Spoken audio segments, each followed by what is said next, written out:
অসংখ্য ধন্যবাদ জানাবো যে আজকে এই ট্রাফিক পুলিশ বক্স উদ্বোধনে আমাদের সাথে রেখেছেন আমাদের সম্মানিত যিনি আমাদের এসপি সাহেব আছেন।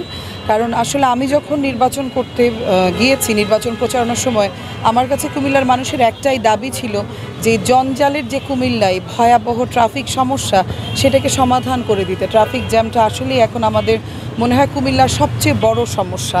তো সেই ক্ষেত্রে আমরা আসলে কাজ করে যাচ্ছি, কিন্তু আপনারা জানেন যে শুধু একা সিটি কর্পোরেশনের পক্ষে কখনোই সেটা সম্ভব না। এখানে জেলা পুলিশেরও একটা সহায়তার বিষয় আছে এবং এখানে আসলে নাগরিকেরও একটা অনেক বড় একটা অংশ আছে। তো আমি বলবো যে আমার মনে হচ্ছে যে কাজটা আমরা শুরু করতে যাচ্ছি সেটার প্রথম ধাপটাই আজকে আমাদের এসপি সাহেব শুরু করে দিয়ে গেছেন। কারণ আমরা যখন ছোট ছিলাম তখন আমরা দেখেছি যে এই চত্বর সবগুলোর মাঝখানেই ছিল ট্রাফিক পুলিশ বক্স। আমার এখন মনে আছে যে স্কুলে যাওয়ার পথে আমরা দেখতাম সেখানে ট্রাফিক পুলিশ দাঁড়াতো এবং কন্ট্রোল করতো।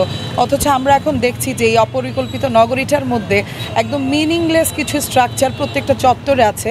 আর আমরা যতই ট্রাফিকদেরকে দোষ দিচ্ছি যে তারা ঠিকভাবে যানজট কন্ট্রোল করতে পারছে না, কিন্তু আমরা দেখছি যে তাদের কোনো সুব্যবস্থা নাই।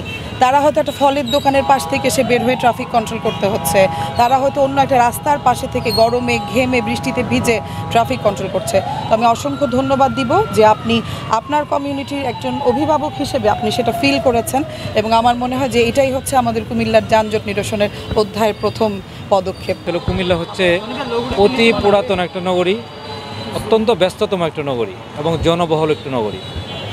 কুমিল্লাকে বলা হয়ে থাকে আঞ্চলিক হাব, যদিও এখনও পর্যন্ত বিভাগ হয়নি, কিন্তু বিভাগীয় সমস্ত কার্যক্রম আমার বিশ্বাস যে সরকারি কার্যক্রমগুলো বাদে বাট মানুষের প্রয়োজনে যে সমস্ত কার্যক্রম সমস্ত কিছু কিন্তু কুমিল্লা থেকে পরিচালিত হয়। আশেপাশের সমস্ত উপজেলার মানুষ শিক্ষার প্রয়োজনে, চিকিৎসার প্রয়োজনে আশেপাশের জেলা থেকেও কুমিল্লাতে আসছেন, যে কারণে প্রতিনিয়ত কুমিল্লার জনগণ বাড়ছে, কুমিল্লার অবকাঠামো বাড়ছে, বাড়িঘর বাড়ছে। একই সাথে পাল্লা দিয়ে কুমিল্লাতে কিন্তু যানবাহনের সংখ্যাও বাড়ছে। এই সার্বিক বিষয়ে মাথায় নিয়ে প্লাস কুমিল্লার সুদীজন এবং আপনাদের সাংবাদিক বন্ধুদের সাথে কথা বলে, জনপ্রতিনিধিদের সাথে কথা বলে আমরা বুঝতে পেরেছি যে মানুষের আসলে চাহিদার একটা বড় জায়গা হচ্ছে যে তারা যানজট মুক্ত কুমিল্লার শহর চায়। তারা যাতে নিরাপদে যাতায়াত করতে পারে, যানজট মুক্ত রাস্তায় যাতায়াত করতে পারে, দ্রুততম সময়ে যেন তারা তাদের গন্তব্যে পৌঁছতে পারে, এটা হচ্ছে একটা জনপ্রত্যাশা।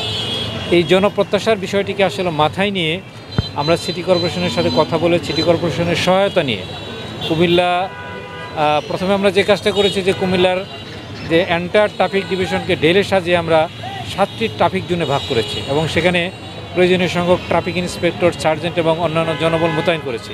কিন্তু আমাদের একটা বড় চ্যালেঞ্জের জায়গা ছিল যে এই যে যারা ট্রাফিকের দায়িত্ব পালন করে রোদ কিংবা বৃষ্টিতে, তাদের যে একটু বসার জন্য, একটু বিশ্রামের জন্য কিংবা দাপ্তরিক কাজ করার জন্য কোনো জায়গা ছিল না। আমরা সিটি কর্পোরেশনকে ধন্যবাদ জানাতে চাই এবং কৃতজ্ঞতা জানাতে চাই যে সিটি কর্পোরেশন আমাদের এই কাজটাতে সহযোগিতা করেছে। তারা শহরের গুরুত্বপূর্ণ 7টি জায়গা আমাদেরকে চিহ্নিত করে দিয়েছে, যে সমস্ত জায়গাগুলোতে আমরা বিভিন্ন প্রতিষ্ঠানের সহযোগিতায় 7টি ট্রাফিক বক্স তৈরি করেছি। আমাদের পুলিশ সদস্যরা এখন অনেকটা স্বাচ্ছন্দ্যে কর্মব্যস্ত সময়ে দায়িত্ব পালন করতে পারে।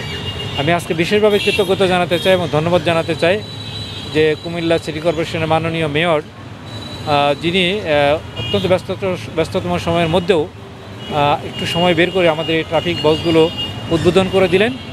এবং এই ট্রাফিক পুলিশের শুধু সুবিধা না, কুমিল্লার মানুষের যাতায়াত নিরাপদ এবং দ্রুততম করার জন্য ভবিষ্যতেও আমাদের যে কর্ম পরিকল্পনা থাকবে সিটি কর্পোরেশন অবশ্যই সহযোগিতা করবে। পাশাপাশি আমরাও প্রত্যয় ব্যক্ত করছি যে সিটি কর্পোরেশনের চাহিদা মোতাবেক তারা যেহেতু জনপ্রতিনিধি, জনগণের কাছে দায়বদ্ধতা অনেক বেশি, জনগণের কমিটমেন্ট পূরণ করতে গেলে অনেক কাজ করতে হয়, তাদের সকল কাজে জেলা পুলিশ সবসময় সহায়ক ভূমিকা পালন করবে।